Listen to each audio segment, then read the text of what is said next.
Leonardo Moreira, perguntando aqui. É possível conciliar lucro e preservação?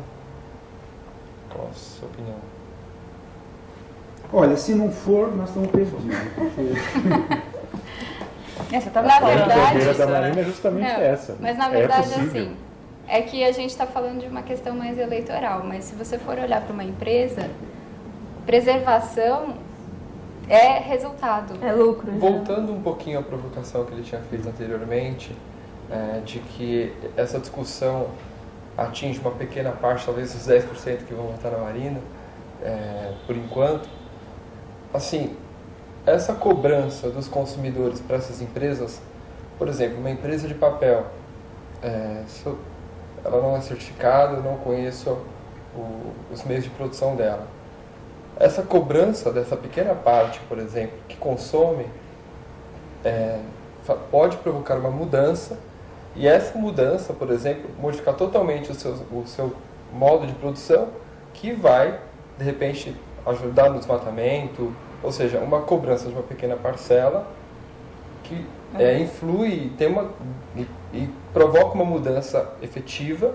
E quando a gente fala em propor essa cobrança mais generalizada, é justamente para que, poxa, a minha empresa tem uma atitude sustentável.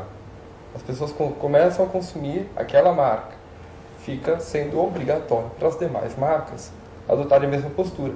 E essa cobrança dessa minoria provoca uma mudança radical, que é isso que a gente está discutindo. Então, na verdade, acho que a gente consegue equilibrar o lucro e a preservação, né? As mudanças culturais, elas geralmente vêm de cima para baixo, né? Das parcelas, das camadas da população que são mais abastadas, exceto o funk, obviamente. As mudanças culturais, elas geralmente vêm nesse sentido que você está dizendo mesmo. A questão é que quando se fala em consumo, você toca exatamente no que diferencia essas camadas, entendeu? E aí é que é o problema. Olha, há coisas, questões da sustentabilidade que hoje justamente invertem um pouco a preocupação do nosso twitteiro aí.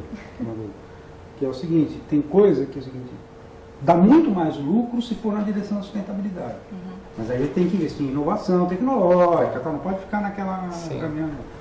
Agora, também tem um perigo que é importante dar exemplos, até para que as pessoas fiquem atentas. Muitas vezes um grupo de empresas entende isso, percebe, evolui nessa direção, não sei o quê, e começa a fazer a coisa certa. Aí outros descobrem que eles vão poder lucrar justamente furando o esquema, fazendo sujo, de uma maneira, em geral. Tem casos sérios, por exemplo, aqui um problema que o Luciano Zica, que é candidato a deputado federal, no tempo que ele foi já deputado, ele brigou muito por isso, que é a questão dos pneus, por exemplo. Entende? O Brasil estava pegando pneus que já não tinham mais sentido nenhum importar, misturado com alguns que podiam ser reciclados, não sei o quê, e algumas empresas tinham um lobby tremendo para vender que elas eram as sustentáveis porque estavam reciclando. E uma parte que nem era reciclável, eles atiravam e ninguém sabe nem onde, não tinha controle sobre isso. Hoje em dia a coisa está mais ou menos resolvida, parece, porque o Ministério do Meio Ambiente teve uma atuação interessante nessa direção e tal. Mas para dar um exemplo, mas tem um outro exemplo que também é escandaloso.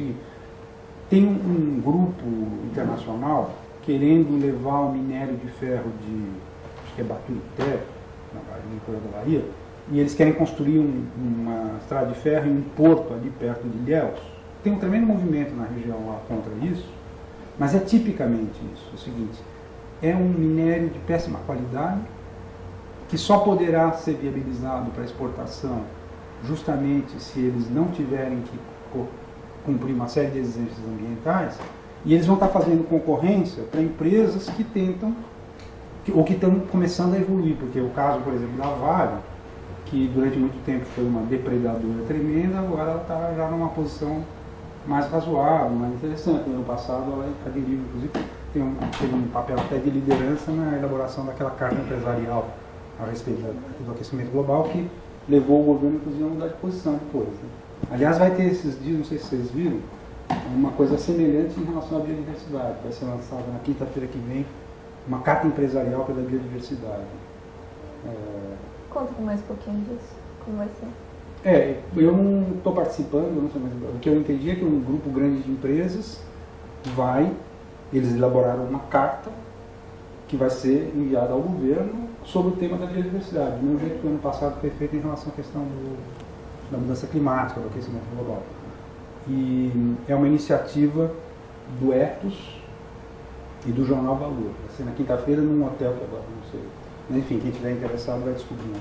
Só procurar na internet. Como sempre, nosso papo estava ótimo, mas já passou o nosso tempo, a gente vai ficando por aqui. Queria agradecer a todos vocês por estarem aqui.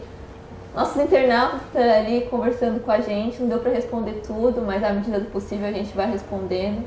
Eu queria falar que a semana que vem vai ser nossa última sala de Marina, infelizmente, mas vai ser com um tema legal, vai ser um tema mobilização, e a gente espera muito a ajuda de vocês. E a ideia é a gente levar nesse tema um pouco de ideias para levar a Marina para o segundo turno. Então até quinta que vem, tchau para todos.